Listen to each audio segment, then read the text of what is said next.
fly. I be rolling with you, mommy, I be feeling the motion. When I'm inside you, I be deep as the ocean. When it comes to your love, can't lie, it be strong as a potion. That's why me and you forever be coasting. Let's roll. Co-pilot on the passenger side, be so fly. Yeah, she so lit, we so high. Just me and my chick, yeah. Just me and my chick, yeah. Co-pilot. Yo, what up, y'all? Welcome to another one, man. I'm your boy Rob One, and this is Sparking Conversation, y'all. And y'all know what we do each and every week. Me and the crew, we get up here and we chop it up with some of the world's most interesting people. And as I like to say each and every show, we'll open up the show with thank you, of course, gratitude, of course, to all of you guys out there that download the audio version of this podcast on Spotify, Apple Music, everywhere that you get your audio version of your podcast. Thank y'all so much. We appreciate y'all, man. Each and every week, the number just continues to grow, and that's so dope. And even Bluetooth disconnected. Bluetooth connected. Even those of you guys that are, I don't know what happened just now. It's just a bunch of stuff connecting, disconnecting. That's just technology. But listen, so those of you that's following me on Facebook and stuff like that, or any of the social media platforms, y'all been seeing like I've been posting like periodically once a week. I've been posting the growth of the show, and I only feel it's necessary to do that because, like I said, it's one thing to give people thanks for coming on and supporting the show, but I also want to let people know at the same time that be coming on that listen. Even after you come on the platform, I'm still gonna promote you. I'm still gonna make sure that I'm gonna do my part to help get the word out. And I think that's the most important. We understand the power of social media, right? And how you can actually really pick up traction and change some things on social media. But what I think is that the whole viral mentality. It's almost like how they say in boxing that Mayweather messed up boxing. Not so much that he made everything about how much you need to, fight for in order to pick and choose who you fight, but I think more so about the fact that he has a zero on his record. So any fighter that has one loss or something like that, they consider it no longer good, but they can have a perfect record. And then boom, soon as they suffer one loss, now they're no good no more. Now nobody wants to and it's terrible that you have to be that way. Like you can't never understand, like sometimes it's okay to lose or fail, but then pick yourself right back up and get it going, right? Because that's the main thing that you want to do when it comes to something that you feel passionate about. You don't want it to die down, even if the people around you are not as enthused about it as you are. Because that's what I find out about what's going on with a lot of the parents that come on the show. Like people are dealing with things that's not as recent. Some of the things that these parents are dealing with are things that has happened now over years ago, and they're still fighting. And every now and then they feel like, Dad, yo, I'm the only one still fighting. I'm the only one screaming the name out. I'm the only one, still trying to figure out what's going on. Everybody else is going on with their life. But that's what happens whenever you put yourself in a position to say, yo, you know what? I'm going to tell my story. And you find a platform and people allow you to tell your story. And then after you tell your story, they still help you move your story around. Like we gotta remember, if every day somebody see it, that's a new person that's seeing it. All it takes is the right one person to see your story that's similar or know what they or already been through what you've been through and know how to maneuver it, and bam, there go your information you need, and bam, there go your justice. So sometimes we look for the moments in the viral moment, but sometimes we gotta realize you gotta walk up the steps. You gotta get there. So look, when it comes down to it, I empathize with people. So yeah, even after the show, I'ma still promote you. I know some of you guys are not getting nowhere with your cases. I know some of y'all are feeling frustrated. Some people are anxious. Some people are feeling like they're hopeless, but they're still fighting. Just know everybody has to figure out their purpose. I'm not saying what happened to you and happened to your family is what you are desired to find your purpose, because nobody wants to go through that. And then being insensitive, that's what that would be, right? But let me just tell you right now, your purpose is not to lay down. I could tell you that. So if you know your purpose ain't to lay down, then you shouldn't be offended by what I'm saying, right? So look, we got a young lady that's going to be on the show tonight. Her name is Courtney. And then listen, I'm gonna let her come on. She's gonna tell y'all exactly what's going on because the story is absolutely crazy. Um, It's I like look, I'm not gonna lie. All right, so look, growing up in the north, there was a certain thing that you get taught. I know there are certain things that you get taught based on where you live at. This may not seem like nothing to y'all, but it was something to me. We were taught how to cross the street. All right. Because there were no front yards to play in. We played football in the middle of the street. We did all of these things. We played hockey. It wasn't hockey, but we had the tennis ball and we had the joints and we would play that. Like, this is what we did in the middle of the street. I'm just going to be honest with you. Yeah, we had parks and all that other stuff everywhere, but you know, it's a lot of snow that take place up north in the winter time. And during those times, bam, nah, we did the street, they can't really drive like that. So look, we in the middle of the streets playing. But regardless of that, as a kid, we are taught how to cross the street. I mean, it's a thing. Just like how people are taught how to walk, how people are potty trained, we are taught how to cross the street. Period. It was like we had grown-ups out there like, all right, bet now you see how this is coming. This is what you do, and then here, when this happens, you stay here. If you see them starting to ease around, you stop.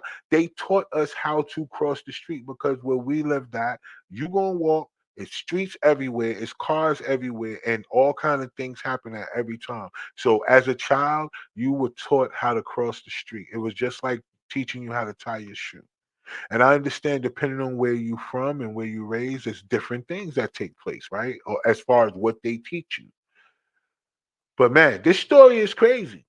And I'm gonna be honest with y'all. I don't I look, it's we all understand what accountability is. Everybody knows what the definition is. If you don't, get that Google going. Because accountability is something that a lot of people are looking for. They have to deal with the laws, but they can't deal with the person walking around like unaccountable for what they did. You know what I'm saying? So we're gonna bring her up in a little bit. She gonna tell her story and we're gonna get into it. You know what I mean? Because like I said, you gotta pay attention to all signs, y'all. Y'all gotta pay attention to all signs. Remember, if it could happen to you. Right back. Let me see. We got Meek in the building. Let me see what's going on in her world. Meek, what's up, y'all? What's up? Happy All right. Tuesday. I can dig it. I can dig it. So look, how was your week? It's been good. It's been busy. I'm loving it. It's That's been a what's good up. week. Hey, listen, I love when weeks get busy. I mean, they go by pretty fast. People say, "Yo, don't do that because you wish your life away." But at certain times of the day, depending on where you are, you pretty much want that to go ahead and hurry up. Yeah, like so I can get to bedtime and dinner. Like those are my favorite times of the day. Funny, yo, sleeping, eating. Yeah, That's so that's funny. That's so funny. Well, look, so tonight. Okay, so we still in this. We help to impact the families, man. We want to continue the movement. We want to make sure that people get their voices heard. We don't have a news station of our own. You know what I mean?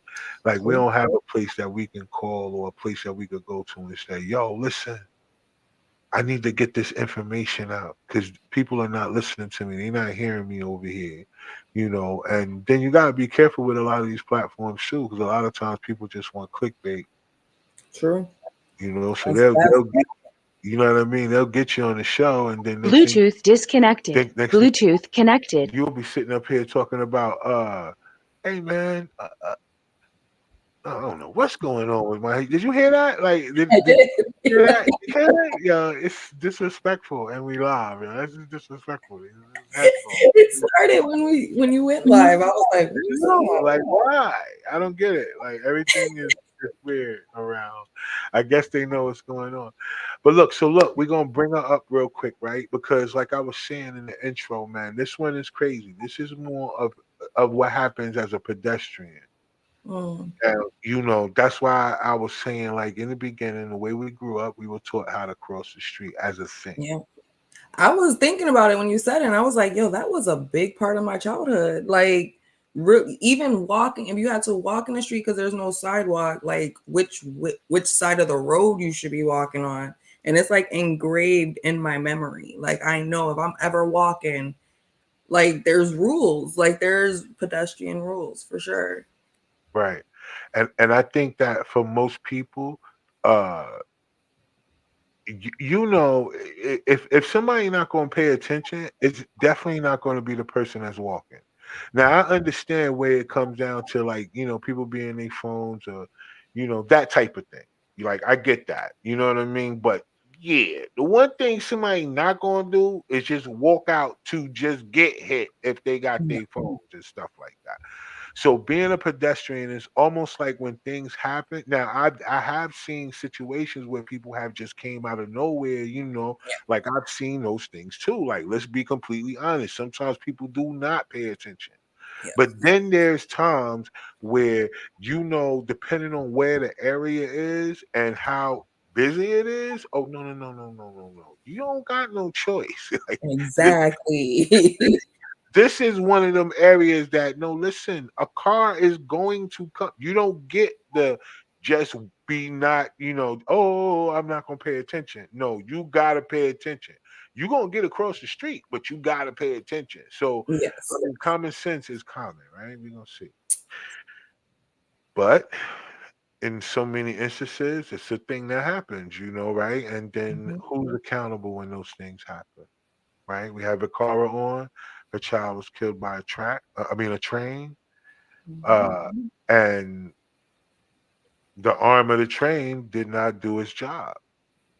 And then now who's accountable? Now they don't want to be accountable. But it's there They're to just blame. saying, hey, hey, it's a thing. You know what I mean? Y'all gonna have to figure it out. And it's like, yo, but ain't you going home to your children? Mine is not coming home no more. You want me to just take it as a thing? You know what I mean? So people don't want to be accountable for the things that happen to other people until it happens to them. And I think that's corny. So we got our guest. We get ready to bring her on. We got Courtney. She's getting ready to come up and then, tell her story, man. Because I think it's important. I think it goes right along with impacted families because, hey, disrespect is coming from all levels, y'all. You know what I mean? So let's see what's going on in her world real quick. Mhm. Here she go. How you Hi, doing, Courtney? finding you. Good. I'm good. I'm good. Yeah. Good to have you on the show. All right. Thank So you. first of all, when we get started, I want you to do the honors of just introducing yourself to the audience and letting everybody know a little bit about what's going on and why you're on the platform tonight. Okay. My name is Courtney Tompkins. I'm the mother of five children, but one of the children was killed. Quenisha Lachey Ball was hit and ran over and killed in DeKalb County, North Decatur, Georgia, um, November 17th, 2022. I had got the call while I was at work that from a social worker, and then the doctor came on and told me that my daughter was in an accident. So immediately, even when the social worker called me, immediately I knew my daughter was gone because my daughter was very responsible. Um, she went, no one would call me but her. So I knew my child was gone, but I thought maybe she had got somebody raped her or attacked her. I didn't think anything about crossing in the crosswalk or she got hit by a car because, like you said, she was raised here in McKeesport, PA. We had no car, so she was taught to know how to cross the street for years. And actually, before I moved her to Atlanta in 2021, Quenisha lived up top of a hill and walked up and down 5 o'clock in the morning with no sidewalks and was able to get public transportation. So she knew the in and outs of how to walk and cross the street on busy highways or no busy highways. She knew that. So the day, I got that call at work, and then when I got home, the detective called me and basically blamed my daughter. He blamed Quenisha. He said, "Yeah, the driver's not always wrong, and only Quenisha and the driver was there on the scene." So in my mind, I was thinking, "Oh my God, thank God somebody was there to comfort my child." That's in my mind. Right.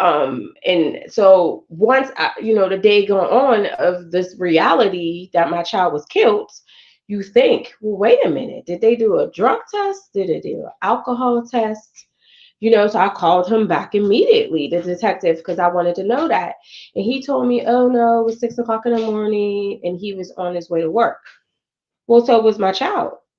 My child was walking to work for that year and a half to the same route that she was going for a year and a half to catch her Emory shuttle. So why wasn't that important?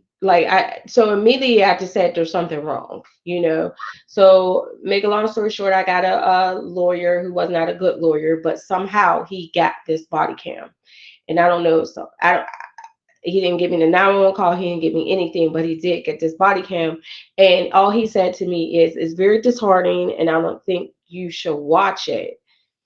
And if you do, you need to take it to the public." I said, well, I have to watch it, because things are not adding up. My daughter's phone was left on at the scene.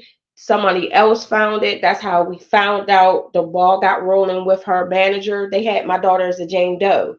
And if you look, that didn't have to happen, because on a body cam, they're telling the other officers that my daughter's phone was at the where it was, and they never picked it up. So a stranger found it 2 to 3 hours later, and that's how the ball got rolling with her manager, because she never called off of work, so they were concerned. Now, this is my daughter only been there a year and a half, so that shows responsibility. That shows independent. Right. She's gonna come to work on time. So, watching the body cam, they lied to me about everything. When I say they, I mean the police, DeKalb County Police, and I mean the EMTs. Because there was people on the scene. There was actually somebody that jumped out and gave CPR to my daughter. Oh, wow. Yeah, because she almost ran her over. I don't know if someone actually ran my daughter over more, because the driver hit my child and never stopped and kept going. He said it himself on the body cam. I went to the gas station. So I had to come to Atlanta, find out where the gas station was. He went 6 lights down. You left. You just went straight on. You hit my child and you just left. And then you came back around and sat on the sidelines and said nothing. So it was proof that he did not render aid or call 911, and he left the scene, because the lady who gave CPR, no one was there. So that meant the driver wasn't there, so those were valuable moments that my child could have been saved. So once the sergeant comes, he doesn't even ask the person who gave CPR to my child or the witnesses was there, their name. He told them to go home. They told him to go home. Who does that? Wow. You got a badge on. Who does that? I don't even understand. So you told them to go home, and then you proceeded to move evidence on body cam. Move my daughter's body, her book bag. You just did everything to mess up the crime scene. Wow. You let people run over my daughter's evidence. All my daughter's hat, her shoe, everything was sitting in the crosswalk. So that tells me that that's where you hit my child. That's the main part where you hit her, and everything flew right there. The police ran over it. One of the cops were over top of mine, and another cop said, is that a shoe or a hat? And start laughing. They laughed about that. One cop says, it doesn't matter, she's going to die anyway. Who does that without being held accountable? They told me they said, oh, come look. She's split open like a potato. Come look at her body. This is what they're saying. This is the police and the EMT. All this time they're doing this, they could have saved my daughter's life. So if why I'm here on this stage is to say this platform, is to say, this is not the first time. This is somebody else's child went through this. Somebody else's loved one went through this, that believed the police. What they told them. They took for, these are the people that's supposed to protect her. So if they say to me, my daughter was in the wrong, then I'm going to believe that. But I knew my daughter. I knew my child. I knew my child was independent. She was a hard worker. She was going to work on time. She literally just told one of the workers, you can't walk across the street because that is a dangerous, it was 6 to 7 lanes of highway. So she gave her another route. So my daughter is going to protect one of her coworkers and not protect her own life. You know, she worked 2 jobs. If she felt she couldn't get that across that street in safety, she would have got an Uber to the Emory. You know, she knew she was responsible. She Right. was taught. She loved her life. Right. And this driver and the EMTs and the police just dismissed that. They just devalued my daughter's life. And you And they know got to be what? held accountable for that. They You got know to what? hold accountable for that. And I will say this: the neighborhood that it happened in was a nice neighborhood, but the problem is profit over people. So there was no safety measurements that should have been there. There was no cameras, as they say. There was clearly on the body cam. Dunkin' Donuts came out and said we have the Dunkin' Donuts footage that shows the light he came through, and when he hit my child. That's nowhere on file. No Wow. one went to the Dunkin' Donuts to get the video. And I didn't find out about that until months later. So they dismissed that. So I've been traveling back and forth, me and my family, to Georgia because I need accountability. And I went straight to the commissioner office. I went to a meeting with someone here that her name is Paul Montgomery. She helped me, and I did fight, and we got 2 cameras at that intersection and 7 more seconds to go across that street. Now, mind you, my daughter ain't allowed to see that. My Wow. daughter ain't allowed to see that. But this same community is not backing my child. It's not backing my child. And the reality of that is when I came down there just this the beginning of March, the reality is it's because they didn't want her in there anyway. Right. They didn't want black and brown in there anyway. So that's why they don't care. They don't care, but they just made a whole post about a dog being missing and rallied together as a neighborhood to find this person's dog. But my child was left on the cold ground in the middle of the street to get ran over on Stock Street from many cars. And no one rallied about that. That's a problem. And it's a problem in the United States. It's not just Georgia. It's not just Georgia. It's everywhere. But they gonna know today about mines.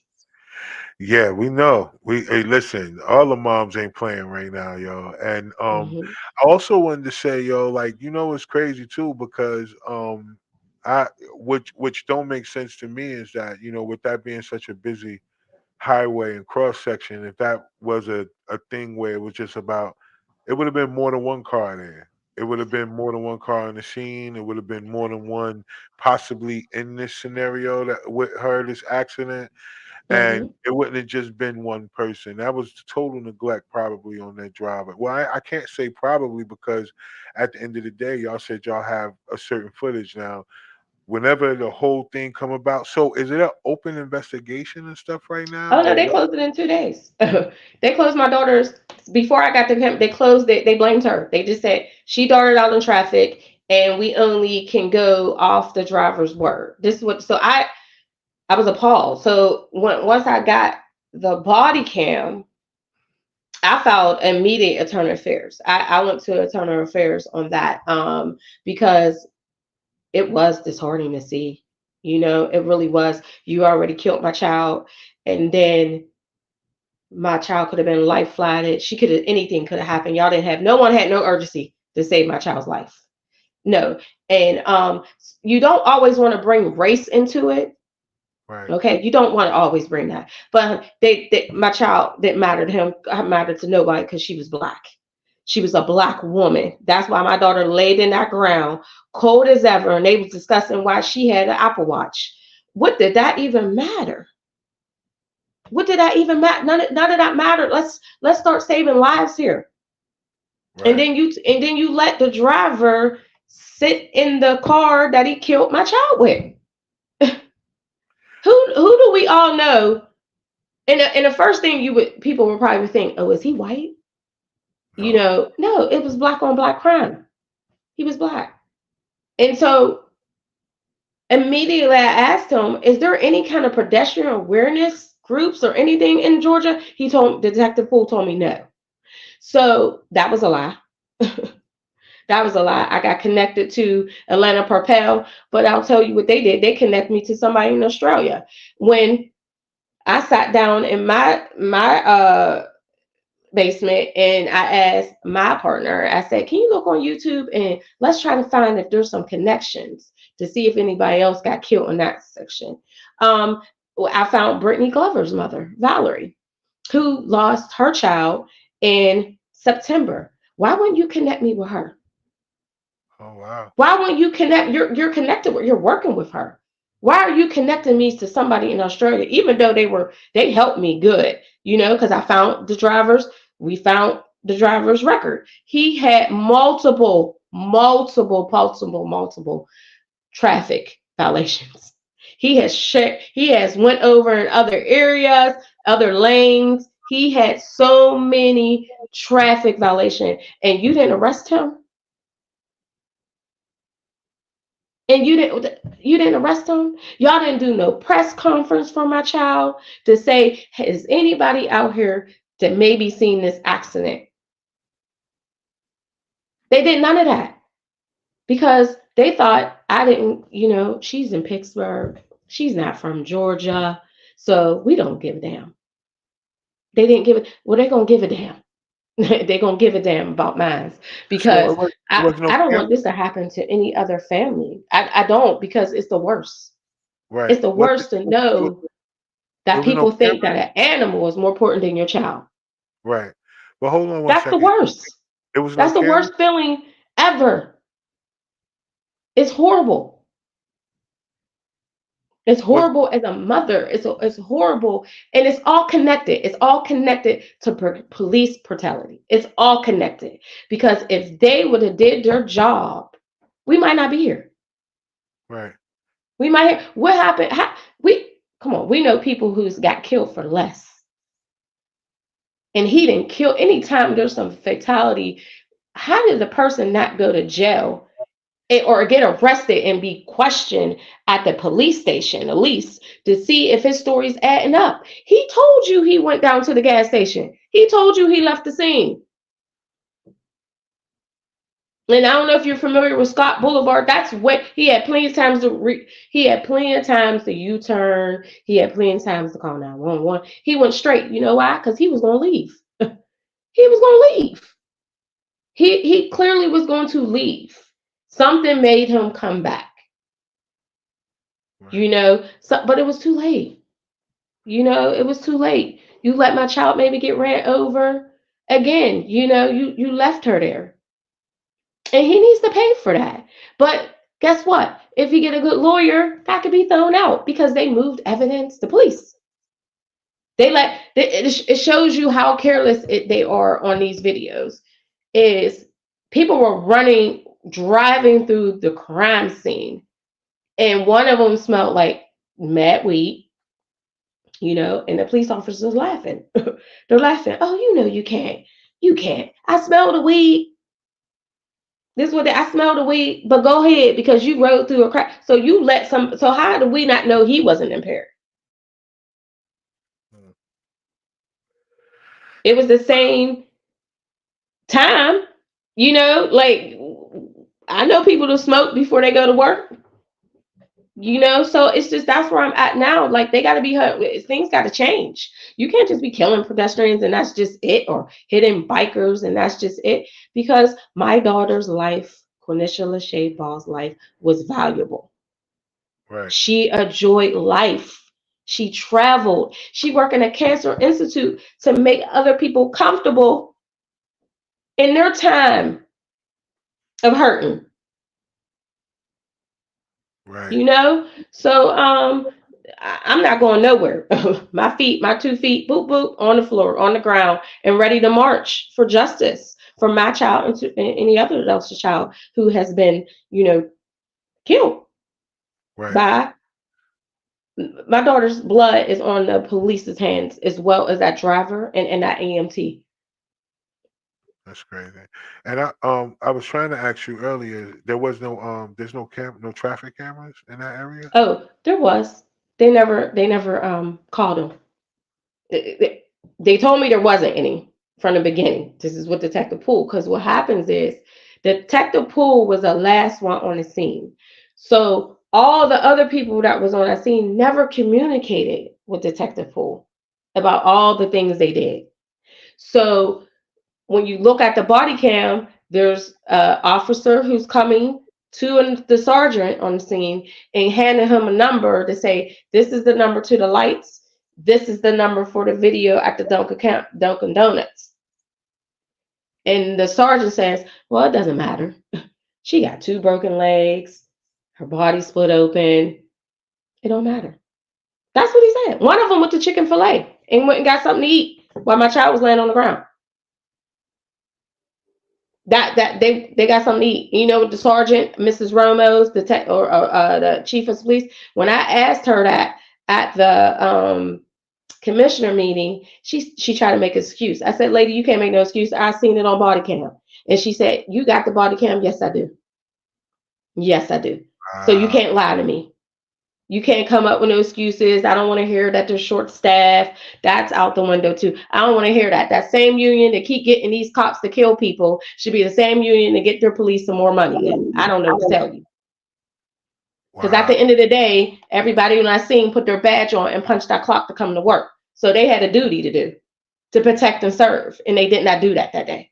And they didn't do it for Brittany Glover. And they didn't do it for Neil, who got killed 2 years ago. They didn't do it for many more. What we seen on that video is what they do. Right? If we do something and we continue doing it, that's because we're comfortable with it, right? True. We know ain't nothing gonna happen. They can't sue me. We're untouchable because we have power. We're the police. So you'll do anything. You know, and guess what? We got power too. Exactly. We got power too. We just got to learn how to stand together because we don't stand together. Right. That's the problem. That's why they want to break stuff up when we do. But we got to learn you can still stand together to get justice and show them we're just as powerful as you. Exactly. And you're right about that. That's one of the main things that we talk about on the platform all the time is about, you know, we can all say to ourselves that we're fighting, but it's way better if we can all fight together. And then for those people who can get into it before it happens to them, and it may not ever happen to them, right? But just being there for other people, just knowing that it could be you is a means of saying, like, you know, we're gonna join together with you in this thing because, like I said, you just named out a few other people. Now, was these people that you named out, did they get killed in that same intersection or just throughout Georgia itself or that county itself? So Brittany Glover and her mom is Valerie. Brittany Glover was killed in September in 2022, and she was killed by the bonfire. She was leaving out the bonfire, and the car hit her, and they left. So she doesn't even know who killed Brittany. But she still stand behind people to help fight, even though she has lost her only daughter. Neil is the people I have connected with in Australia. They were he was foreign, but they the school paid for all his schooling and everything, and he was hit in front of Georgia Tech.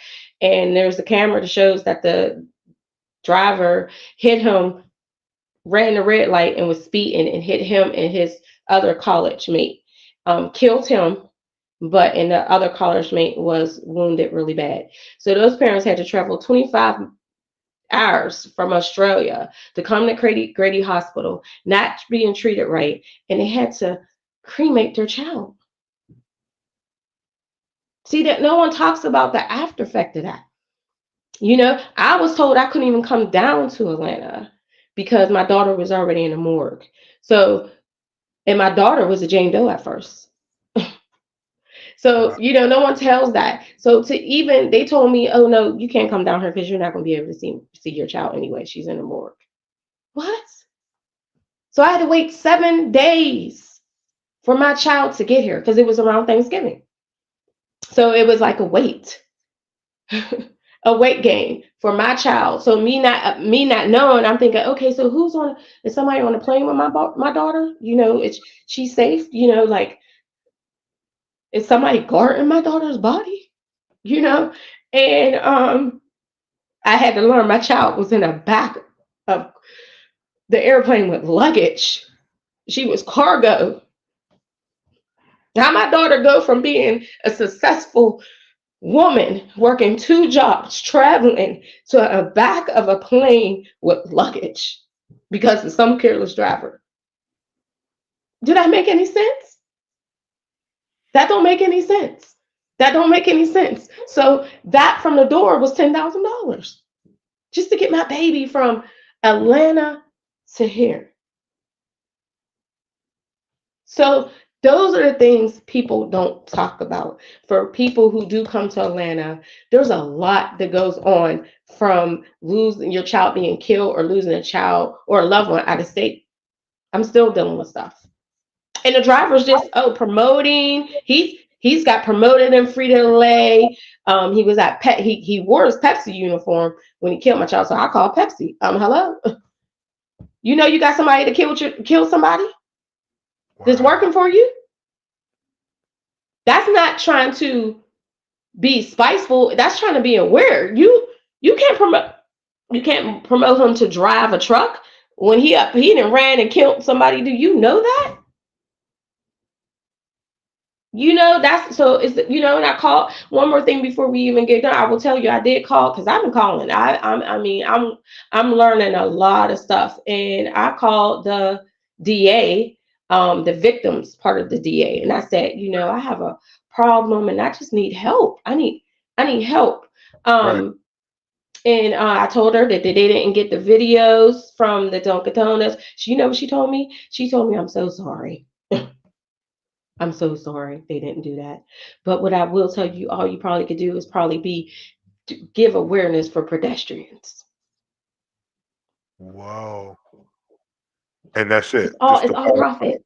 It's all profit because you know why? They got this Atlanta Propel. They get money to say, oh, they want to keep. Oh, we get this money from. This is what's happening to pedestrians. This is what happening to pedestrians. They're getting hit. We have to fix the roads. Roads ain't killing people. Roads ain't kill my daughter. The road didn't pick up and run my daughter off and leave her to die. That was a driver.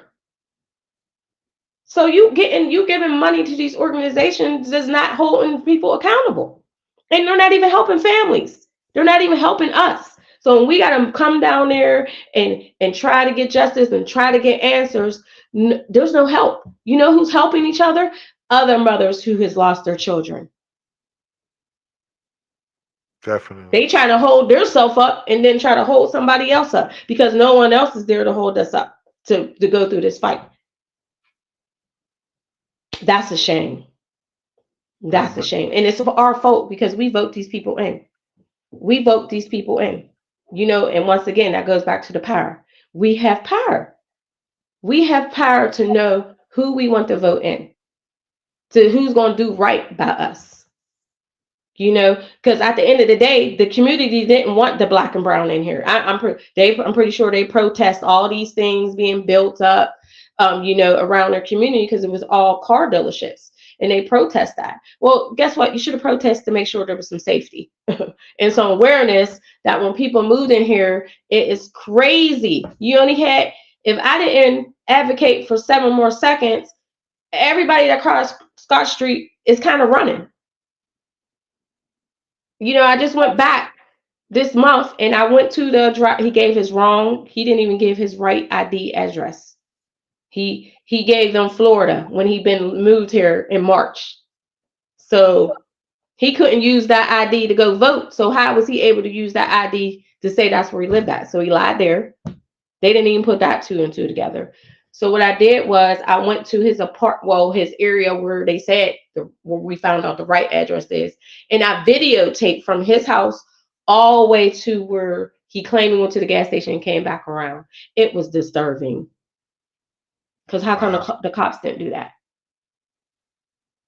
They said he was going 45. He was supposed to go 40. The speed limit was 40 before he hit my daughter. That 45 was after. So who's investigating what? And they supposed to get a pass. They supposed to get a pass because they got a badge. Mm-mm. They don't get no pass. Yeah, They don't get a pass from me. They ain't get no pass, honey. I want every last one of them held accountable, and the EMTs. I just went to Grady. I found out who the EMT for Grady. Grady tried to tell me it wasn't Grady. Here it was, Grady. So y'all gonna have to be held accountable for one. Why is there only one trauma center in Atlanta? There's way more people in Atlanta than there is here, and we have more than one trauma center. So you're forcing everybody to go to one trauma center? That's crazy. That has to be fixed. And the knowledge and the education is not in the Black and brown community. It's just not. It's not. They don't right. even understand how important it is to have more than one trauma center. They don't understand it, and they never will understand until it happens to them. That's the sad thing about our Black and brown people. You know, everybody worry about Diddy. I care less about Diddy. I'm worried about people able to cross the street freely to get to work and make a living. Because that's what my child was doing. She was going to make a living and pay taxes in that community. They don't give a damn about my child. Wow. You know? Harsh reality that we Yeah. all face, right? Each and every Mm-hmm. day while we here, like we pay. I know we said that on the show before. You know, we actually literally pay to be brutalized, or we pay to get disrespected. It's not like other communities when they come here, they get treated as if they were from here. Then those of us that Mm-hmm. are from here, because of the skin color we wear, we have to be treated less than a citizen. Um, I wanted to ask you something real quick so we can, furthermore, let's talk a little bit about your daughter. Like how let's talk about her as a person, right? So I know you said that she was, into traveling and stuff like that. So what other things was she into? Like, let's talk a little bit about her as a person. Okay. So Quenisha was 32 years old. And I'm sorry, 31 when she passed. I apologize. 31. She's 32 now. So Quenisha was the oldest out of five siblings and step kids. So family ordinated, family ordinated. Kept track of her finances. Never caught off of work. Um, very responsible, very independent, very goal driven, caring, kind, long friendships, easy to get along with. Like I said, she was only there for a year and a half, and you would have thought she was there more than that because she has put the trust into her coworkers where they knew something was wrong when she didn't show up. So she's functional, you know. She loved her nieces. She had no children, so he took that away from us. So she loved her nieces and nephews. So she was organized. She was just a loving, funny, funny, very funny young woman. And what I would say is she was all that before she left to come to Atlanta. But when she came to Atlanta, she soared even more. She stood in her womanhood in Atlanta. I swear she did. She was ready for her next chapter. She was ready to buy a home, and she was feeling just great about herself. You could see the confidence of I am Quenisha Lachey Ball. She felt that. You know, I could see it in her 31 when her birthday was on, and I said, my baby is shining. And she's confident in her about herself, and she's not going to let nobody devalue her. Right. That's dope. That's That's where dope. she's at. That's the kind of young lady she was. And you know what? And I'm not going to let nobody do that. Right. I'm not going to let nobody do that. I struggled too much myself doing that, fighting for value. My daughter don't have to do that because she got Right. her mom that's going to make sure no one's going to devalue her life. Right. While she's on the earth or while she's in that grave, no one's going to devalue my daughter. And I mean that. And I stand on that. Yeah. Her No doubt. life had value and she knew it. And that's okay to know that, right? It's okay to be in your blackness and love your skin. I wish I had that. I wish I had that within me when I was at that age. I didn't have that. So that's you shine, you feel good as a mom when you see your child do way better than you did. You Right. know, all my children, you shine, and she was that one that just shined, and you could look up to her because she always knew, she always had things in plan, things in line, and that's what hurts. That's what hurts the most is that you never would have thought to get that phone call about that one because you may not call that one as much because they're good. You know what I'm saying? So Right. that's where I hurt at, and my guilt is because my daughter was so independent that I didn't talk to her every day because I didn't have to worry about her. I knew she was good. That don't mean I didn't love my baby. I love my baby to death, but we Right. both worked a lot. So, we had the way we connected. So when that call came, it just was like, whew, no, no, that can't be. this, Right. this, this isn't, it just isn't, this isn't right. But now I have a path to walk for my child to help save other people's families not to go through that. This is my new journey to fight. This is something that I didn't think I had to do, but now I have to because I'm a parent.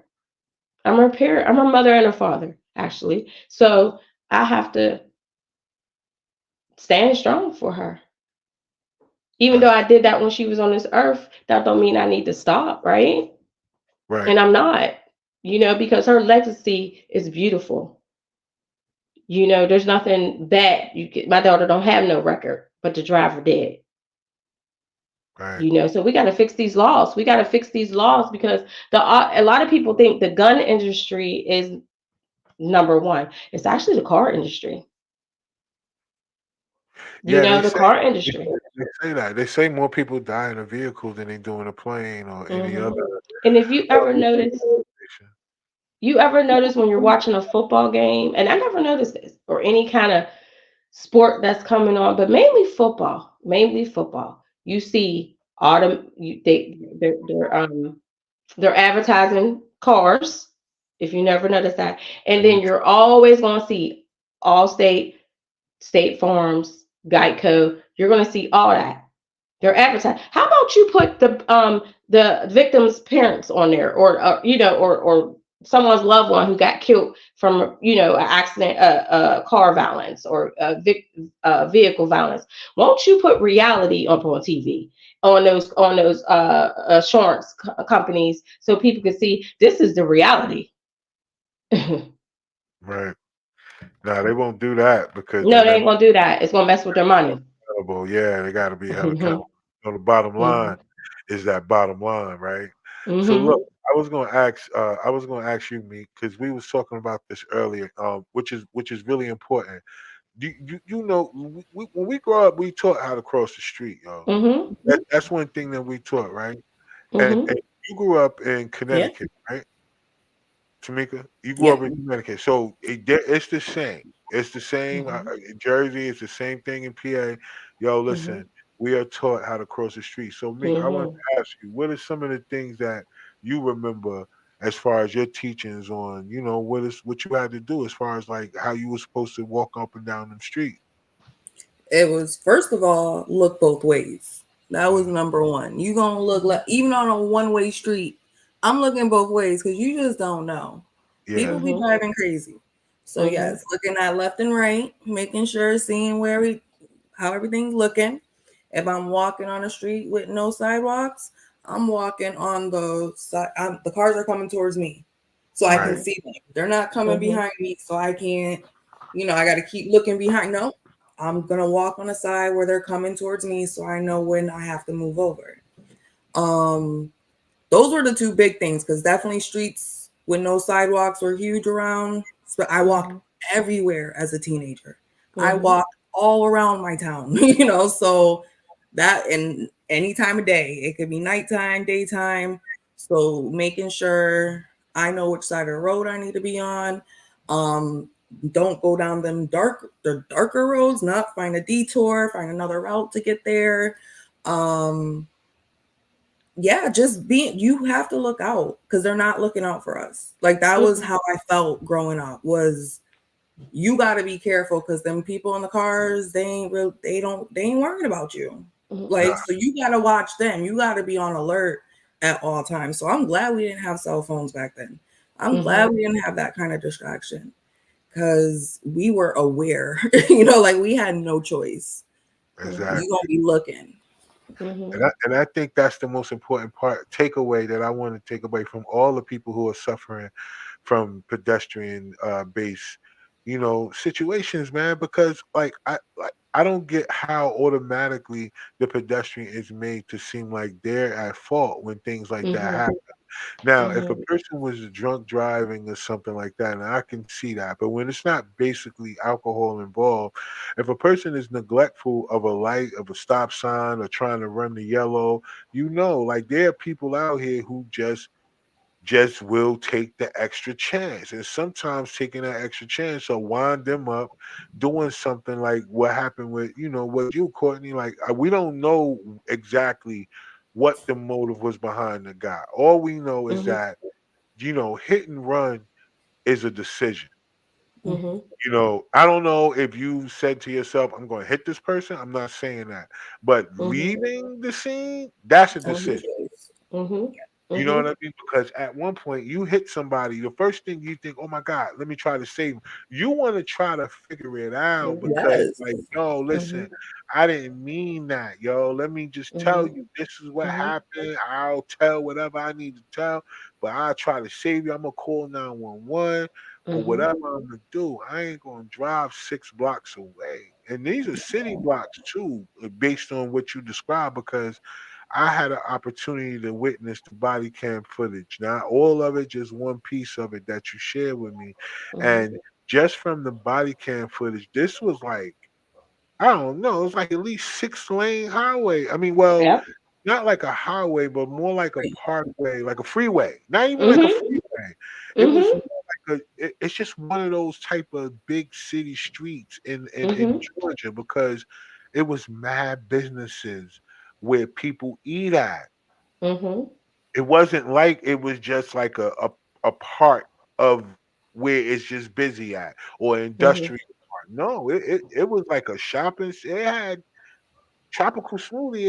It had restaurants right there. So technically, it's an area where people are probably walking because there were food places in the body cam show. It was long. It was wild. It was man. It wasn't no little narrow, just a regular 4-lane or 2-lane highway. No, this was, I mean, street or whatever. This was like, so somebody who gets to that intersection is gonna pay attention when they're crossing. Pay attention. So like that's not, it's not one of them simple 2-lane streets where you like, you might be a little more careless. Like that shows right there. Like nobody's just. Do either one of y'all know where Scott Street is? I don't. Well, no, listen, I don't know it by name and then. I've been to Atlanta a bunch of times. I can't necessarily say that I can remember the name or not to know that, but no, I'm gonna say that no. But well, he said on the body cam, what he did was he said the first thing he said was my daughter was up there at the crosswalk. He said it. He literally said it, but he said the light was green because I seen the light green all the way down there.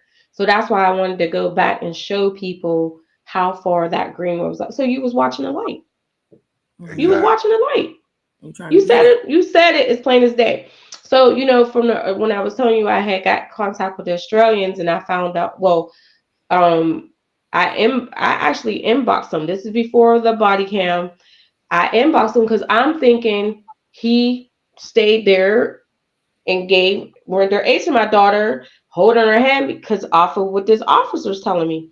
So I asked him, I said, can you just tell me, I said, I just want to know, did my daughter say anything? Did she call out for her mom? Like, I just wanted to know, if it was an accident, you should be willing to give me some information. You know what I mean? So, he went and got in touch with my lawyer and so told my lawyer I was harassing him. I said, what? I said, F you and him. Because what I said to him, clearly, it's not what I really wanted to say to him.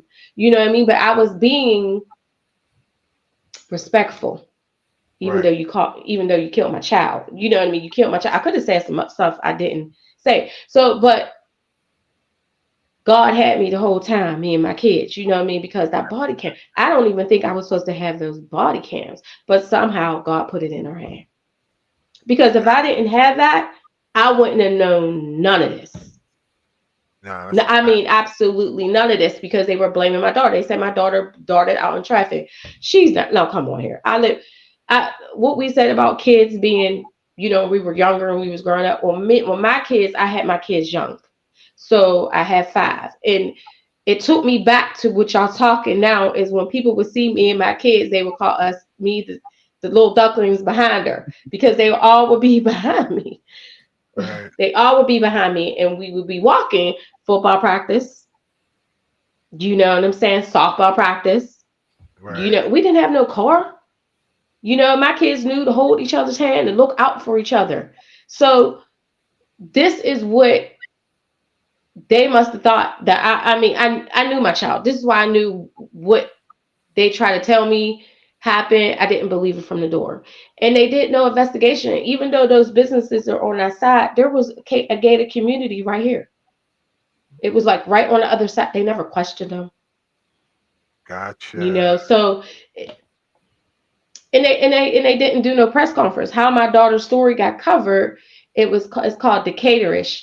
He did a story on my daughter, and her manager seen it and tagged me into it. So I have a relationship for him. He follows Quinish's case. But the mainstream media, oh no. Oh no. That lady who did CPR on my lady, why wouldn't I want to meet her? She could tell me if my daughter had a pulse.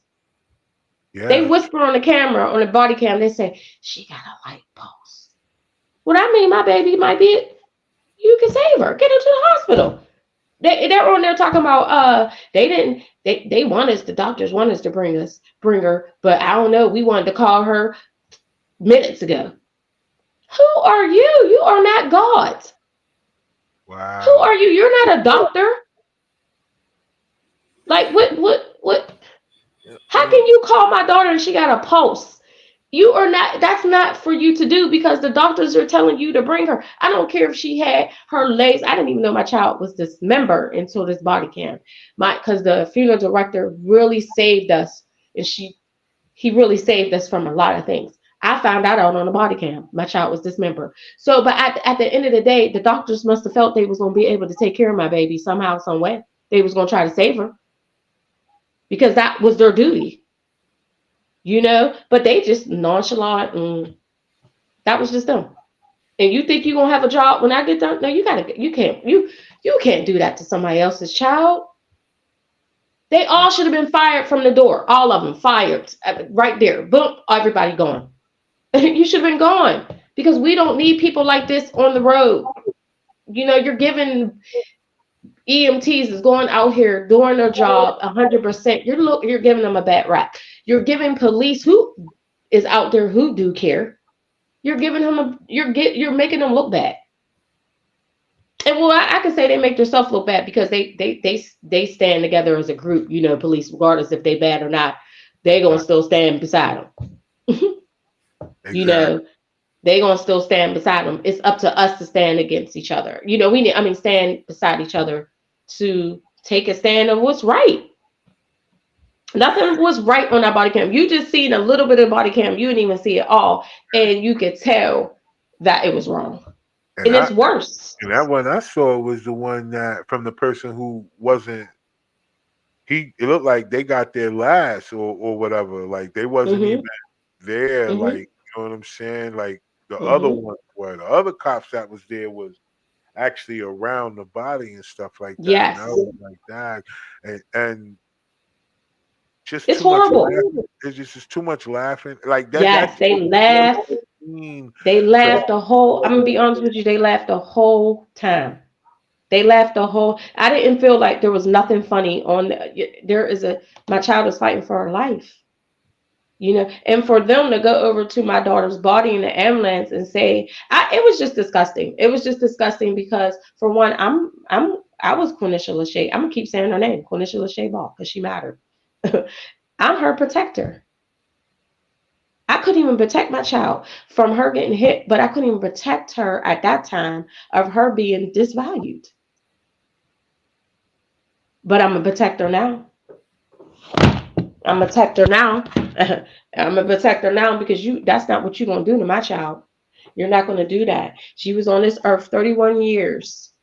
And she enjoyed her life. She values her life. She valued her family. She valued her coworkers. She valued going to work every day, making a living for her own self. They even had her homeless. Oh, is she homeless? What do that matter?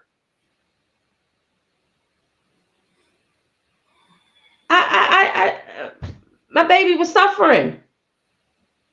She was suffering, and I think that's so wrong that they did my child like that, and did Brittany like that. Brittany Glover, there's many more Quenisha Lachey Balls and Brittany Glovers and knew it. There's more of them. The parents just don't know, because a lot of people, they don't want to say nothing to the police. Right. They got to speak up, or let me just be silent. Let me be silent because I don't want no problems. I don't want no problems. Well, I'm here to get good trouble about mines. And that is the honest to God truth. I ain't no powerhouse, but my voice is going to get some good trouble, and my 2 feet is going to get some good trouble about my child. Yeah. She got 2 cameras in 7 seconds, but that still ain't going to stop me because my child ain't here to walk across that street and push that button to cross that street for 7 more seconds because he killed her. So You doing exactly what any parent should do, and what any parent that we would expect would do. Now I do understand where you're coming from about the thing that most won't, they don't know because they won't question. They'll just go based upon it, like, oh, but when we know because it's a better, we lot. know better. Like we know better, we know better. Like I said, when it comes down to certain things, that's the thing about people when we say you got the right one. It's the wrong one, really, but you got the right one because Mm-hmm. technically you got to understand just because we all look alike don't mean that we all are from the same walk of life. Some of Mm-hmm. us had different experiences growing up and we were taught certain things. Just Mm-hmm. like your daughter, like I wanted to be it's just a thing because even with me, like whenever I talk to people who grew up in the South, they grew up riding motorcycles and 4-wheelers and all other kind of things like that. They Mm-hmm. grew up doing things and were taught things, fishing and stuff like that. That they were Mm-hmm. taught things, hunting or whatever. They were True. taught certain things that we wasn't. We were taught other ways to survive, which was Mm-hmm. about making sure if you walking with headphones, only have one headphone on. Making sure you pay attention and crossing the street was a thing because the way that our city was set up, people will be Mm-hmm. running from the police at any given time.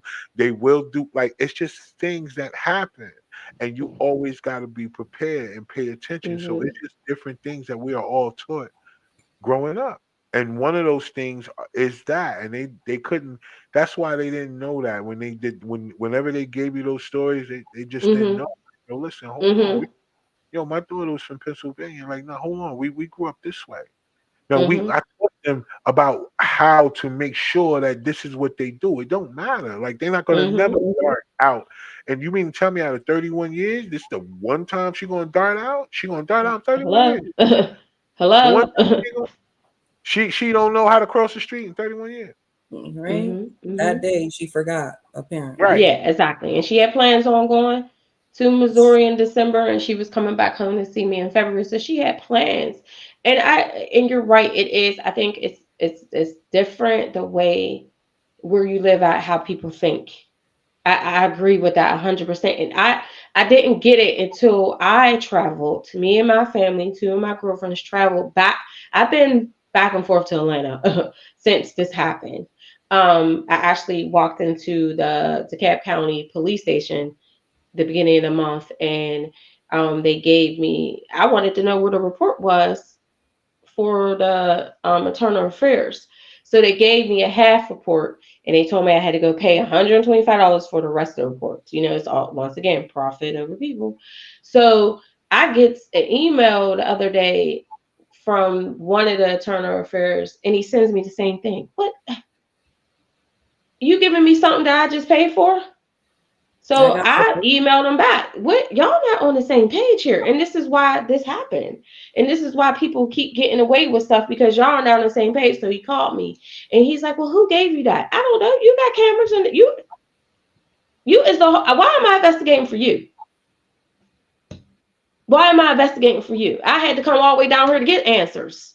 You know what I mean? So I come all the way down here to support to calm. It's called Calm to Caterish. And a couple people got killed in this area. It's maybe 20 minutes from where Quenisha got killed. So it's probably Caucasian, Yeah. but I didn't care. It was a 16-year-old. I will support them. I supported them back in November. We have to get some kind of change here. So I went down this time and it was a listening session. The lady from Atlanta Propel was there who I had communicated before because I had to tell her they wanted to keep sharing my daughter's story, but you want to put a donation up under her. We ain't doing that. My daughter's not up for auction here. Right. Ain't no take that donation from up under my daughter's story in her picture. And how about you ask how my day was doing? How about you ask, is there any resources you need for coming down here to support a community that I'm not from or my daughter can't walk in from? None of that. So when I got there, she didn't even speak. She didn't even speak. So what I got out of this trip is I don't know if they thought I was going to be their mouthpiece, but they didn't even ask me, did I get home safe? Did you and your family get home safe? Is there anything that we may can help you? You need anywhere to stay? There wasn't no concern. So if there wasn't no concern for me, who lost a child, or Brittany's mom, that were traveling back and forth, because they even mentioned, you coming all the way down here? Why wouldn't I? I'm trying to help the cause. So Right. y'all knew I was coming, and y'all couldn't even say, did you make it home yet? That's the most thoughtful thing. Sometimes it just takes that to say someone cares, right? So Right. for me coming back home, when I came back home, I was very, very, very in a dark space to see that no one cares. Yeah. But the impact families do. The impact family. They Yeah. care because it happened to them. But it's just such a dismissive thing to talk about to people when you say, yeah, my daughter got killed, she got hit, ran over. It's like, oh, that's a shame. Right. There's no like, we need to get in there and we need to do these laws and we need to change this to hold people accountable for if they hit somebody, if they ain't trying to arrest them, they got to have a fine, they got to do some kind of community service, they got to work. There's none of that. There's none of that. Yeah. I need to be I'm safe. not here for no pity party. I'm not here for that. I'm here for justice for Quenisha Lachey Ball, Brittany Glover, any other pedestrian that need that. That's what I'm here for. I'm not here for no pity party. I'm And here to be in your I, face. I wanted to say this too because yeah, they keep finding ways to separate people, right? And Mm-hmm. like you said earlier, we mention race in a lot of different aspects of our life because Mm-hmm. we have to deal with that, man. Like that's just something that we have to deal with. Like as much as people want to say racism is not affecting us, I mean, It I guess is. it depends on it, what skin color you wear, depending on what you can say and what you can't say, right? What your Mm-hmm. surroundings are and who you associate with will give you just whatever you feel like is okay for you to say. But I'm looking at it from a different standpoint. Uh, a lot of times, depending on your demographic based on economics, they don't give a damn about you no matter what your skin color is. Let's just be Mm-mm. real. Poor whites or not even poor whites. If you call yourself a middle class white, you're treated just as much as the regular black and brown people that are facing. They don't care about y'all either. I And agree. like you said, you came down and stood with a white family or Caucasian family or whatever we want to say, to be politically correct, and because of what happened with their child, because that's the thing. One thing about us as a people, we give ourselves away. And I think it's just the spirit in us, man. You know what I mean? Mm-hmm. Because you could go from being a people who have been marginalized, we've been, attacked, we've been brutalized, we've been separated, we've been degraded, we've been raped, we've been everything that you can think of. We've happened to been that, and then yet and still we still walk around with this sense of community, some type of way. Mhm. Like as much as we hurt ourselves when it comes to Mhm. black on black scenarios, like what happened with your daughter, because Mhm. the way that he was telling the story, you could tell that he was yeah. I was look. It was just terrible. Mhm. You know what I'm saying? And the way that they questioned him, it was terrible, and it was just a lot going on with that. But Mhm. technically, we do a lot to harm ourselves in our community as well too. So I get why they look at us a certain way. But the one thing that I always like to tell people, for those of y'all that are watching, if y'all are watching this on YouTube, please make sure y'all like, make sure y'all subscribe or whatever, so y'all can be notified, because we got to make sure that these impacted families kind of be able to motivate and help each other, and that's where it's going to get the traction and the momentum that it needs, because these laws that they're fighting, even though you're fighting from another state in Georgia, these things are happening to people in all the southern states. Like you said, the Mhm. only difference is people are just taking what they're being given and not asking questions. Mhm. They don't know that they have a right to ask questions. They don't know that Mhm. they can do certain things to get body cam footage. They don't know that they can subpoena or do whatever they can or submit motions and stuff to get traffic cam footages and stuff like that, because Mhm. that technically the citizens pay for that. It comes out of taxpayers' dollars. Mhm. So it's just certain things that people don't know that they can even ask for. What's that old saying? A closed mouth don't get fed? Here And we there's no go. such thing as a dumb question. Mhm. But how Mhm. many of us are walking around asking questions? The one thing about it is we stop being curious. Whenever they told us to be an adult, we stopped using our imagination. Our imagination made us ask questions. It Mhm. made us curious enough to figure out. Now, they'll ask questions when it comes down to something that don't mean nothing. Mhm. They ask questions when it comes down to something that got to do with being upset about something personal. But Mhm. when it comes down to really getting to the bottom of things that can help affect somebody else, people don't want to ask no questions. Mhm. And Mhm. that's what sucks when it comes to our community. We have to change that. We Yes. have to change that. We can't walk around, expecting people to help us only when something happened to us, but we're not going to help nobody else when it ain't happening to us. We got to change that narrative, yo. Mhm. So I'm hopeful that even the people that's watching tonight, I'm hoping that all the people that watch the playback, I'm hoping that the people that continue to watch as we help these impacted families on the platform, I'm hoping that y'all all take into consideration that not only could it happen to you, right? But that it can happen to someone close to you as well. Remember, sometimes things don't have to happen directly to you to affect you. It Mhm. can happen in a way Mhm. where you have to think 3 or 4 times. Like I know every time that I have to have a conversation with an impacted family, I have to kiss my son 1,000,001 times, because these people don't get a chance to do that. And I agree with that. And I will say, like, in like a couple months before we lost Quenisha, my cousin lost her son. He was killed, and she didn't know how to use her voice at that time because she was in shock. She was hurt. You know what I mean? Like she was hurt. And but she helps through the justice of Quenisha. And just the other day she said to me, I went to the police station, and she said I wouldn't have been able to do that watching you fight for justice for Quenisha. So Wow, you never know who's looking at you. facts. You never know who's looking at you. You never knew. Like if like you said, it takes one person, and that's why I always tell my children, we just need one person. You know who that one person was?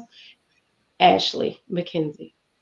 She connected to the empath family. It was a connection.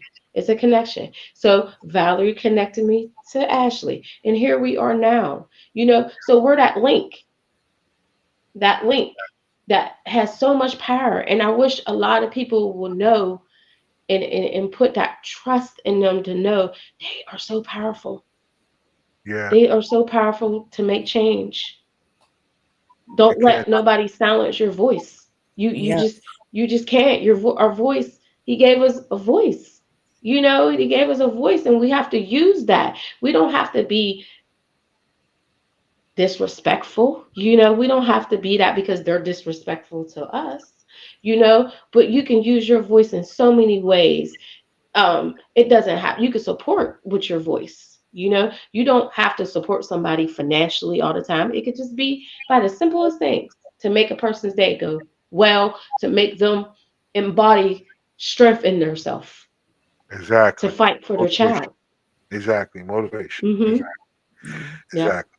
We all need it. We all need Mm-hmm. it at times. You know what I'm saying? We all need somebody at times to, put a little battery in our back to make sure that we keep going, whether positive, especially when it comes to something positive. Now, we can get a positive out of a negative, right?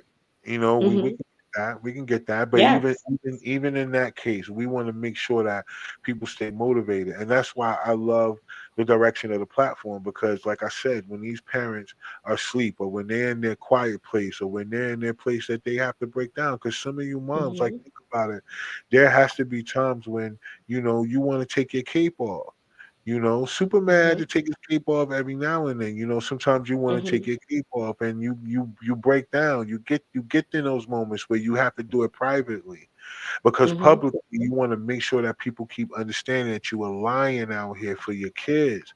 But every now and then we understand that sometimes you guys grieve, you mourn, you go through different emotions and by yourself sometimes. And then too, like you guys y'all fighting against a system where it's not fast, it's not instant. Mm-hmm.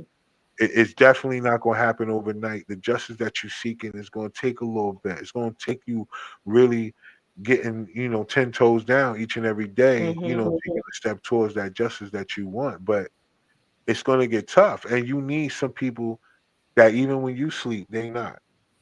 Mm-hmm. Right? And that's the power Amen of to the that platform one. like this, right? Where you could come on, Mm-hmm. you could tell your story, we clip it up, we put it out, and then those times where you may be sleeping at 3 or 4 o'clock in the morning, we got somebody like you said in Australia, they 6 hours ahead. They Mm-hmm. gonna see the story. Mm-hmm. And that's the power of what I mean by getting you impacted families together all over and making sure that everybody helps to promote and market exactly what each other has going on because you all Mm-hmm. need that motivation, man. Like, look, I, I personally don't know what I would do if these situations happen to me. That's why I'm Mm-hmm. so eager to help y'all in Mm-hmm. any way that I can because I don't know. Like Mm-hmm. I haven't talked to a dad yet, but I'm gonna be honest with y'all. And me as who I am, I don't know if I want to even sit up here and talk to people if that happened to me. I'd be so angry and wanting to go do Mm-hmm. stuff that I ain't got no business doing. I don't know if I could do it like y'all. I Mm-hmm. don't want to find out, but I don't know. But at the end Mm-hmm. of the day, this is why it's like, yo, while it's not happening to you, support those people that it do happen to. Ashley said something. Shout out to her, Ashley McKenzie. She was on, and that's how me and you was connected.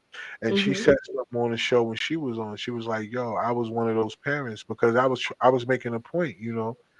People do wait until it happened to them." And she was like, "Yo, I was one of those Everybody. people, Mm-hmm. right? Mm-hmm. Yeah, I'll see something happening on the news, and I'll just let it go instead of just Mm-hmm. reaching out to the person, maybe on Facebook, and just sending them a light little note, like, hey, praying for you." I think we all been like that. I think, and I actually called a parent. I actually, after it happened to my daughter, I actually called a parent and apologized to her for me not being there the way I wish I could have been there for her, because life gets to life and, you Right, work and and it's not on purpose, but I felt the duty to reach out to her because it wasn't on purpose, but it was our only child that got killed in the car. And I felt her pain. And I just wanted to apologize to her, and let her know I am here for her. But she understood she understood, and it's a journey that no one wish they can be on it, but you truly sometimes don't understand it until you go through it. That is a exactly. true statement, that it really is true, and it's not that you're being selfish. You just life's, life happen. You're working, you're doing so many things that you can't go and try to be there for everything at that moment. um it's tough. No, it's tough. It's It's tough. tough. It's You tough. It's can't an you eye can't opener. be everywhere. You can't be everywhere. You know what I Yeah, mean? you It's can't. only Yeah, one it's tough person. because when it hit home, woo! That when it hit home, honey, that's a train wreck that hit your heart. Mm, yeah, Yeah, yeah. No, no. That I wouldn't wish that even on the driver who killed my daughter. I wouldn't hope he never have to go through what I went through. you know, because he has 2 children of his own. I wouldn't wish that on him. You know, what I wish him to do is get in jail and, you know, be accountable for what he did to my daughter. But I would not wish any kind of death on his children. I would never do that because it's the worst thing ever. Worst thing ever. And there's people has had worse things happen to their children than will happen to my child. But it's still all bad. Still all It's bad. all a numbing feeling, you know what I mean? You just it's guilt, you know, because they're the protector, and and then especially when you're doing it alone and you don't have a father, you know, there was 2 people to birth her. We should be both standing here fighting strong. So you know, when an enemy or oppressor sees that, they know where to, you know, they cause divide on that. Oh, Yeah. there ain't no dad there. Oh, we gonna break her. We know how to break her down real quick. You know, they see that, they feed off of that. And that's Yeah. what we got to know, the knowledge that that's what they'll do. And that's why I say men are we're worth more than whatever financial portion of life that we're supposed to provide. Like let's Hmm. you know, we are told uh, often how much we're not needed, you know, Hmm. as men, because you know women now are independent. They make the money, they get their own, they could pay for their own stuff, and then they Hmm. don't realize is that no, that's not. That's what society has made us out to be. They have dumbed us Hmm. down to $1. Yeah. But trust me, there's a lot that comes with us standing beside you, behind y'all. You know, at times when y'all do need to be in the front. You see, and that's the part about history that they don't ever want to talk about when it comes down Hmm. to it. Like, listen, there are plenty times when you know your partner, when it comes down to a man, like yes, you got to be in the front, but there's plenty of times when your partner has a purpose. Now, what Yeah. happens when that happens? Sometimes you got to stand beside and behind them, you know, Right. because that's the purpose of it. You know, whenever you look at a lion, now, I know a lot of people don't ever look at nature, but nature is the best explanation for the way life should go. Now, let's take Hmm. lions for example. Now, we all know that the women are the hunters when it comes to the pride. We all know that it's always more than one woman in the pride, too, right? But they Hmm. always the hunters and they always work together. But there's always that male lion where in the background. And what is he doing? He's protecting everything else that come around. There's Hmm. nobody that's gonna come around and take that food from the women. The women, he get to kill, he get to eat, live the women. I mean, it's just the thing. We're there, the presence of us being there is enough that wards off people from trying to do extra things to the women. Now, and that's another thing. Sometimes it's just the presence of being there. You don't have to say a word. You just got to be there You in just the got to be there. and just knowing that if something go down, this person gonna go all the way out for this woman that you standing in front of talking to, Hmm. even if she is the one that's more vocal. So listen, women, I know the comments are gonna be crazy after this. We clip this up. I'm just telling y'all, dead ass, yo, y'all need us. We do. And listen, it's a lot of males that are not men. So I'm saying y'all need men. I'm gonna leave that there too, because you know that's another story too. It's But the I agree with masculine that. energy that we need. We need that masculine, that male Hmm. presence with that Hmm. masculine energy, Hmm. because that's what wards off Hmm. the threats Hmm. and things like that. They have to command presence, and that's what we Hmm. need standing with us. And you know facts. what? On that body cam, that's another thing that was disheartening. It was Black women. How you what? How you that was very disheartening to me. It's Look, like their team, you their crew, their gang. you girl you, and they were getting ready to get hit. They said they're looking at the house, they're about to hit me. And they had on all black and yellow vests. Now if they were gonna hit you and you got a uniform on and a yellow vest, was you darting in the street? What would be, Exactly. but it was just disheartening. I said, not black woman on here trying to disvalue my daughter. Yeah, yeah. Like, come on, like, come on. Her Didn't have. her hair That's was what was fire. just shocking to me. Like, y'all have no kind of integrity. That thing was crazy. None. That video was crazy. None. Y'all have no time to care. Like, like this is what you represent your state. This is what you represent police work for. Because it was disgraceful. Very and much. like I said, it's going all there's slow justice. But justice, And nevertheless. We need more people like you because people don't understand the value of your voice, yo. They really don't know. mhm, They're so scared to share their story. They like to live in that shame of that guilt that they may feel mhm, or anything mhm, like that. But they don't know just saying the words out loud, it's going to attract people because somebody mhm, else is going through that. Somebody else mhm, might have been too afraid. Like you gave somebody inspiration to do something mhm, that they couldn't do before. And mhm, it's that all you did was use your voice. All you did was speak up. And that's all it takes. It takes people to see you doing it and say, "Oh wait, somebody else is doing this. Somebody else is going through this situation. Oh, mhm, well, maybe I can do that. Maybe I should reach mhm. out to them and see where they started." It's Yep. so your words are magic. All you got to do is say the words, put them out there into the universe, and those resources are going to come to you. Facts. And I'm praying for that justice for you guys because Thank you. I know they ain't Thank going to you. hear the end of it until they get that justice. Yeah. So I Yeah. appreciate they might as it. well just go ahead and lock him up because Mhm. it ain't gonna Mhm. stop, and it shouldn't. Mhm. It shouldn't stop until there is justice for this because Mhm. it's Mhm. bullshit. It's It's a just lot. bullshit. Yeah. I mean, and like you just said, it's bullshit. And I mean, there's no other way to put it. Mhm. You just can't be the judge and the execution of somebody else's life with no No. regard, like No. with no regard to, what the consequences of that can be, like you can't do that, man. You can't. Life is not set up for that. You know what I mean? And Mhm. you may have done it, but we just can't lay down with these type Mhm. of situations. So this is what we want to do before we get out of here. We want you to let everyone know anything that you have coming up in regards, because we have another show coming up soon where we're gonna have all Mhm. of the impacted moms on, and we're gonna talk because we're gonna get some updates. We got some things going on. I got some people that I've been talking to in the background. We're gonna do some things, right? So we have that coming up. But I want you to tell anybody how they can get in contact with you if they want to just drop you a nice little note, let you know that they thinking about you, or if you do have a GoFundMe, I don't know, whatever you have going on, I would like you to Mhm. let the audience and stuff know so they can know what to do and how they can support you. Okay.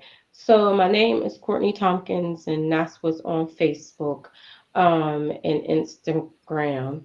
And right now, I'm working on coming down to Atlanta for the Juneteenth parades, with the Impact families, and also with Brittany Glover's mom, Valerie, because we will be like the first ones coming in on the pedestrian side, Definitely. trying to bring more awareness about the pedestrians and what's happening, because just like we said, it's not being talked about. So we really want to get that platform on to bring awareness about how dangerous it is, and it has been becoming, um, all around the world with pedestrian and Yeah. cyclists, Yeah. too. So that's one of the goals in June. And then in October, not a lot of people are aware that it's pedestrian month in October, and that could be because breast cancer month is in October too, so that overshadows that a little bit. So in October, I'm working with the commissioner Michelle, me and Fawn Walker, Montgomery Walker, who's here in McKeesport. She has her own uh she advocates for Black families in the community. Okay. We're working with the commissioner because I wanted to do a walk, because I told her, um, you have nothing. I'm watching your newsletters, lady, and there's nothing here about pedestrians. You're still not bringing no awareness about that. So Right. she's interested in doing a walk, in October, and they're going to do I might be saying this wrong, and I'm sorry, a proclamation. I might be saying that A for proclamation. Yeah. Quenisha in October. So from the last trip here in March, I literally just told Fawn, I don't know if I want to do the walk in Atlanta. It made me fall back a little bit because I do a walk here for Quenisha in September here in McKeesport, PA. So this will be her second annual walk, September 20th, 2024. And the first one was I do it on her birthday. It was very good for me and my children. And also it was an eye opener because there were so many people who was walking the trail that lost someone from car violence. Um, Wow. so um, so I believe doing this will help bring more awareness. And I'm coming to Juneteenth to just bring more awareness, Facts. and more attention. And there's also a World Remembrance Day in November. I want that to be bigger because when I came all the way to Atlanta, there was 10 people there with 11 bags with tea lights in it of people who died in I'm sorry, 100 bags of tea Right. lights in there. This is what the mayor's office down in Atlanta represented these people, or the innocent people who lost their life. They had 100 bags lined up with tea lights with 10 people there. Wow. So that's what I'm trying, if everybody's listening, to try to. Those families should have been there. All 100 of them families should have been there in that park, and that park should have been filled to the T. News should have been there to bring awareness to the Yeah. fact that there was a problem. They don't want nobody to know. They don't want nobody to know that there's a problem because that means that's not bringing in business. It's taken away.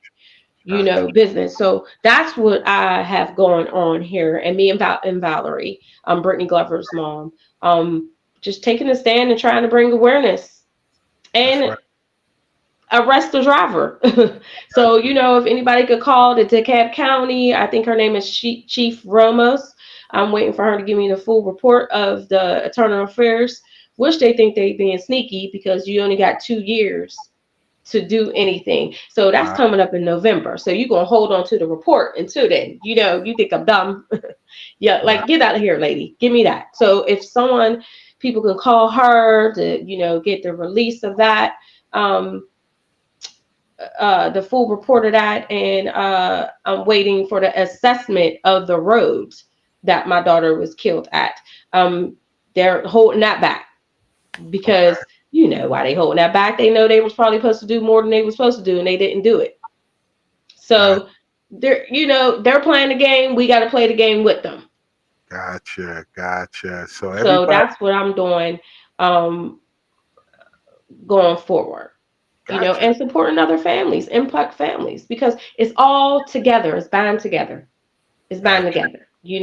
It's bound together. If you come here in this one neighborhood we live in, North Versailles, not to speed there because they're gonna hop on you so quick. You're gonna get a fine and you're gonna go to jail. That's how they need to be down there. You need to have police presence because if there's police present, I'm not gonna be speeding.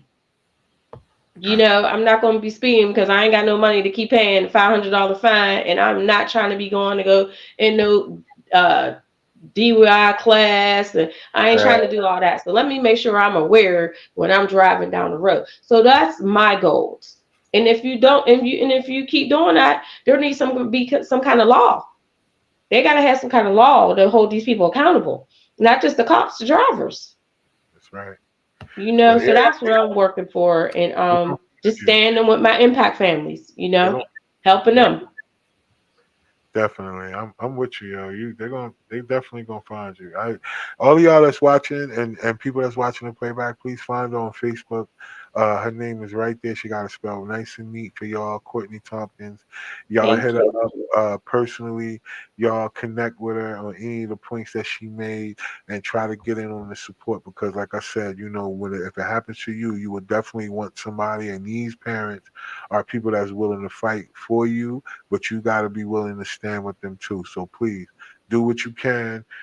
Send them a little note, support them, let them know what's going on. If you happen to be in Atlanta on June 22nd, if I'm not mistaken, the Juneteenth parade is taking place in Atlanta. It is a music festival as well. So the impacted families have a float that they will be on. It's a huge thing, right? For all the families to come together that's been impacted by with the loss of a child in their family. And you know, everyone has been dealing with some things in the background too as well. We're actually trying to get justice, or you know, for people to, you know, atone for what they did to these children. So yeah, y'all guys, if y'all in Atlanta, make sure y'all stop by, contact Courtney. She can connect you with the rest of the ladies that are, or the rest of the parents and groups that are impacted if you're there. So you guys can kind of meet them in person and do all, you know, just try to get some things going, all right? So Meek, what you got going on coming up? Well, you know, last week I was talking about I really want to get my life coaching really up and running. People been hitting me up. I don't know if they heard this or I don't know what it's been, but it's been out there in the universe. Like I said, words have magic. I said it and it's coming my way.